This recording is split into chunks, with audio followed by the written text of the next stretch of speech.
ئێمە شتێکمان هەیە لە جیهانە پێوتێ حرەکەت الظل، ڕێخستنی سێبەر یا جموجوڵی سێبەر. سەرەتای ئەم ئیشە ئیمامی عومەر ڕەزا و ڕەحمەتی خوای لێبێ دروستی کردو کە هەموو ئەمیرێک کەسێکی پەنهانی لە پشتیەوە دانابوو. عەمری کوڕی عاص هەر هەڵەیەکی بکردە بەیانی نامەی عومەری کوڕی خەتاب ئەگەیشتە دەستی. طبعا عەمری کوڕی عاص پێوتێ داهیەت العەرەب، لە کاتێک ئەگەر خوا لطفی کرد حیاتی باسەکەین گەورە پیاوێکی زۆر عەزیمە، حتى لە زمانی بڵاوبوونەوەی پەتای تاعونی زۆر خەتەر لە شامە، ئیمامی عومەر هیچ چاری نەما، وتی هەر چۆنێکتان کردو عەمرم بۆ پێیاکەن. بە عەمری وتی چی بکەین، هەرچی ئەکەین ئەمە کۆتایی پێ نایە. تاعونێ بڵاوبەتەوە مسلمانان گیرۆ دەبوون. فەرمووی 3 ڕۆژ ئیجازەم بدە. 3 ڕۆژ بیری کردەوە بزانێت چی بکەن مسلمانان لەم تاعون و بەڵایە کە ڕووی تێکردوون. دوایی هات فەرمووی ئەی ئیمام ئەمر کە هەموو مسلمانان هەر کەسە بە تاقی تەنها بە شاخ و بەناو دۆڵەکانە بڵاو بنەوە، هەموو کەس بە تەنها بژی، قەت دوو کەس پێکەوە نەژی، هەمویان بڵاو بوونەوە، هەر یەکەی لە سوچێکە لە 3 ڕۆژە نەخۆشەکە کۆنتڕۆڵ کرا.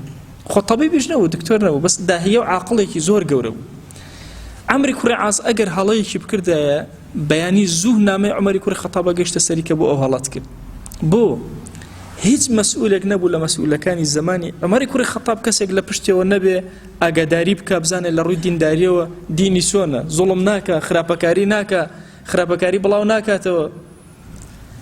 حتا عەمری کوڕی عاص هەموو ئەوانەی دەوروبەر گومانی لێ ئەکردن هەمویان دەرکرد.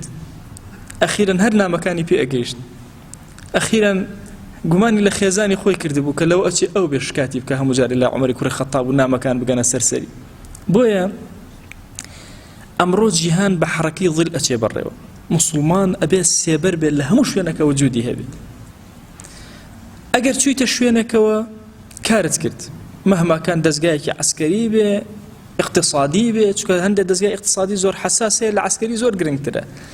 مەحاکیم بێ، چونکە ئەمانە زۆر گرنگن بۆ بنیادنانی دەوڵەتی مسلمان. بڕۆ لەو شوێنە ئەگەر 100 خراپە هەبێ، تۆ توانیت لەم 100 خراپە یەک دانیان کەم بکەیتەوە، تۆ کارت کرد بۆ ئومەتی ئیسلام. نەوەی کرا یەک دانیان ڕێگریت لێ کرد.